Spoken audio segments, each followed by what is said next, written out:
नमस्कार, स्वागत है आपका। आप देख रहे हैं द न्यूज और मैं रानी गुप्ता आपके साथ। कतर में भारतीय नौसेना के जिन पूर्व 8 अधिकारियों को मौत की सजा सुनाई गई है, इस मामले को लेकर के अब केंद्र की मोदी सरकार पूरी तरीके से एक्शन के मोड में नजर आ रही है। बता दें कि आज ही विदेश मंत्री एस जयशंकर ने उनके परिवार वालों से मुलाकात करके बकायदा उन्हें यह आश्वासन दिलाया है कि केंद्र सरकार पूरी तरीके से उनकी तकलीफों को समझती है और इस मामले में हर तरीके के प्रयास कर रही है ताकि 8 भारतीय पूर्व नेवी के ऑफिसर्स को वहां से वापस लाया जा सके।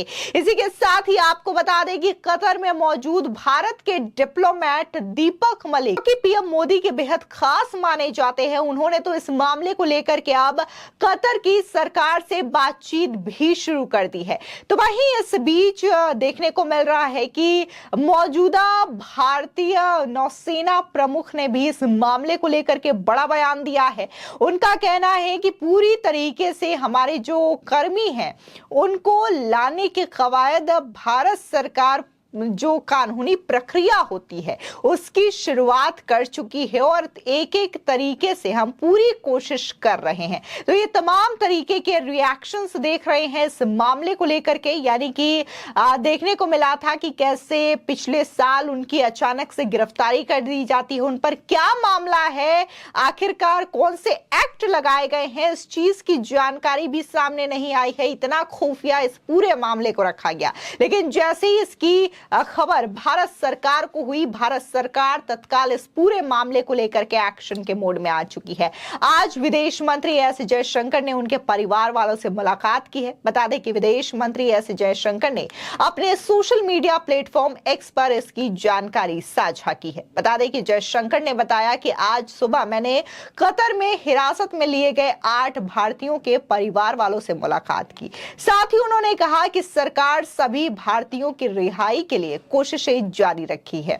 इस बीच खबर यह भी आ रही है कि पीएम मोदी के भरोसेमंद राजनयिक दीपक मित्तल 8 नौसेना अधिकारियों के मुद्दे पर कतर से बातचीत कर रहे हैं।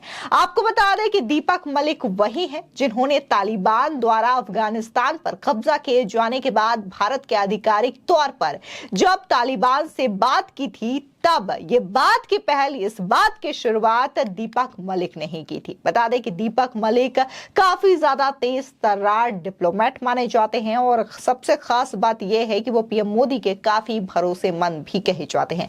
दरअसल दीपक मलिक 1998 बैच के आईएफएस ऑफिसर हैं। वो अप्रैल 2020 से कतर में भारत के राजदूत हैं। दीपक विदेश मंत्रालय में ज्वाइंट सेक्रेटरी हैं और पाकिस्तान, अफगानिस्तान और ईरान जैसे देशों में ज्वाइंट सेक्रेटरी के तौर पर काम भी कर चुके हैं। इससे पहले वो 2014 से 16 तक प्रधानमंत्री कार्यालय में भी काम कर चुके हैं।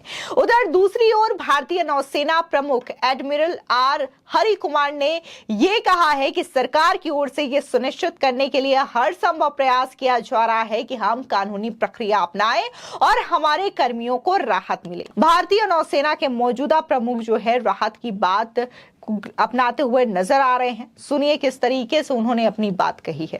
Court hearing, it was supposed to have been transcribed and provided on Sunday. Monday, when I get back, we'll have a look at it. But you have heard the MEA statement on this. Every effort is being made by the government to ensure that we take up through the legal course and find relief for our personnel.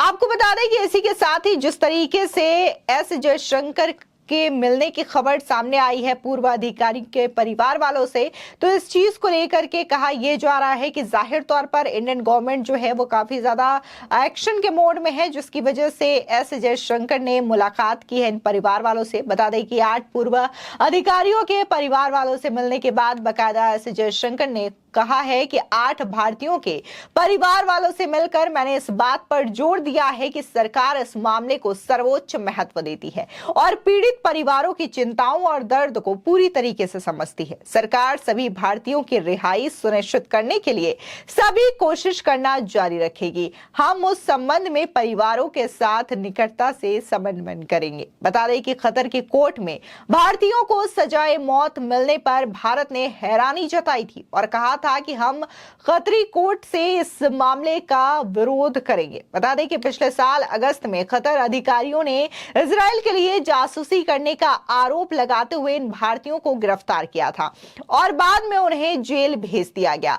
वहीं भारत सरकार तभी से उनको राजनयिक पहुंच प्रदान कर रही है। बता दें कि वो 8 भारतीय कौन हैं, ये भी आपको बता देते हैं जिन्हें सजाए मौत मिली है। बता दें कि पूर्व कैप्टन नवतेज सिंघल, पूर्व कैप्टन सौरभ वशिष्ठ, पूर्व कमांडर पुनेंदु तिवारी, पूर्व कैप्टन वीरेंद्र कुमार वर्मा, पूर्व कमांडर सुगानगर पकाला और पूर्व कमांडर संजीव गुप्ता, पूर्व कमांडर अमित नागपाल और पूर्व नाविक रागेश शामिल हैं। बता दें कि कतर की intelligence agency Qatar state security ने पिछले साल अगस्त में इन पूर्व 8 अफसरों को गिरफ्तार किया था।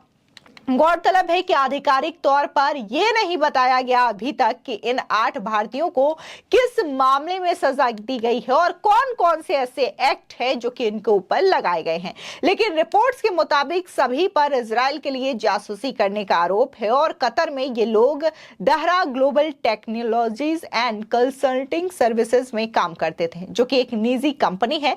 ये कंपनी कतर की रक्षा और सुरक्षा एजेंसियों को ट्रेनिंग और अन्य सर्विसेज प्रदान करती है। पर हैरानी की बात तो यह है कि भारत और कतर की सरकार ने अब तक सार्वजनिक तौर पर यह नहीं बताया है कि 14 महीनों से कतर की कैद में मौजूद इन भारतीयों पर आरोप क्या है और उन्हें सजाए मौत क्यों सुनाई गई है। इतनी खुफिया तरीके से हुई सुनवाई और फिर सजा के ऐलान पर न सिर्फ सवालिया निशान खड़े हो रहे हैं, बल्कि इसकी आलोचना भी जमकर की जा रही है और इसके लिए बाकायदा कतर को लेकर के कई सारे के सवाल उठ रहे हैं कि आखिर कतर इस तरीके से 8 पूर्व भारतीय अधिकारियों के साथ सलूक क्यों कर रहा है। बता दें कि इस पूरे मामले को लेकर के united front of ex serviceman के advisor retired major general Satvir Singh ने प्रधानमंत्री नरेंद्र मोदी को एक खत भी लिखा है। बता दें कि Satveer Indian ex serviceman movement के चेयरमैन भी हैं।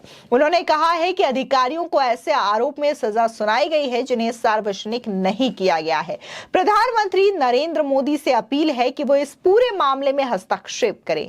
बता दें कि उन्होंने ये भी कहा कि इस पूरे मामले में हस्तक्षेप करके प्रधानमंत्री अधिकारियों की रिहाई को सुनिश्चित कराएं। अब जाहिर तौर पर जहन में सवाल ये भी उठता है कि क्या वाकई में भारत और कतर के रिश्ते खराब है या कुछ ठीक नहीं है, जिसकी वजह से कतर जो है 8 पूर्व नौसेना अधिकारियों के साथ इस तरीके के व्यवहार कर रहा है। तो आपको बता दें कि 1971 में कतर के आजादी के शुरुआती दिनों में भारत उन देशों में से एक था जिन्होंने देश को मान्यता दी थी कतर के रूप में। 1973 में दोनों देशों के बीच द्विपक्षीय संबंध भी रहे, दोनों देशों के बीच रक्षा सहयोग समझौता भी है और 2015 में कतर के अमीर शेख तामीम बिन हमद अल थानी ने भारत का दौरा भी किया था। इसके अगले ही साल प्रधानमंत्री नरेंद्र मोदी ने कतर का दौरा किया था। भारत कतर से बड़े पैमाने पर प्राकृतिक गैस का आयात कराता है। कतर में 8 लाख भारतीय रहते हैं, लेकिन इस तरीके से संबंध होने के बावजूद ये जो 8 भारतीय के साथ सलूक किया गया है, इसको लेकर के कई सारे सवाल खड़े हो रहे हैं और जिस तरीके से इजराइल के जासूसी करने का आरोप लगा है, तो इस पूरे मामले को लेकर के केंद्र की मोदी सरकार इस वक्त एक्शन के मोड में है। फिर चाहे वो डिप्लोमेट जो कि कतर में मौजूद है, उन्होंने बाकायदा कतर की गवर्नमेंट से बातचीत करना शुरू कर दिया है इस पूरे मामले को लेकर के। इसी के साथ ही विदेश मंत्री आज सुबह उन तमाम परिवार वालों से भी मुलाकात कर रहे हैं जिन्हें कतर में सजाए मौत सुनाई गई है। फिलहाल इस पूरे मामले को लेकर के आपकी क्या राय है, हमारे कमेंट सेक्शन में जरूर बताएं। धन्यवाद।